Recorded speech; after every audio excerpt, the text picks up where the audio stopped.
محمد معروف جنب الكوره. محمد معروف في اللقطه اللي فاتت حاول حلمات، وادي خطير قوي اللاعب اوريبوني في مساحه خطيره. الكوره بوسليوه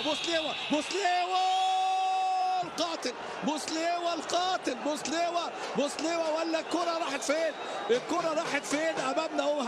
هدف يسجل في هذه اللحظات عبد الحق بن شيخه. بقول لحضراتكم واخد المباراة على مراحل، والتبديلات اللي تسفر عن الجديد، تبديلات وتسفر. حوار هنا، حوار مع يوسف البساطي. بص الكرة، شوف كرة القدم ارتدت. بص الكرة دي هل فيها تدخل؟ ادي سقوط هنا، سقوط اللاعب حليمات، ثم انطلاقة خطيرة لاعب اوريبوني.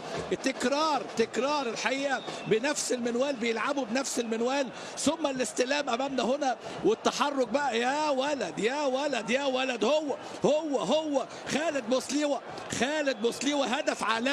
هدف عالمي. الحاجات بقى ايه تفكرنا بنجوم كرة القدم في الجزائر الكبار، الاخضر باللومي ورابح مجر. الحاجات بقى اللمسات الحلوة، اللمسات النجوم بقى اللي انا بوعى عليهم، اللي انا شفتهم بعيني واستمتعت بيهم. وكرة هدف التعادل في هذه المباراة اللي خلاص يطيح بآمال نادي الجيش الملكي، لأن البديل خالد بوسليوه اللي دخل منذ قليل يسجل.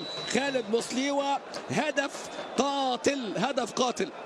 قاتل من بوسليوه.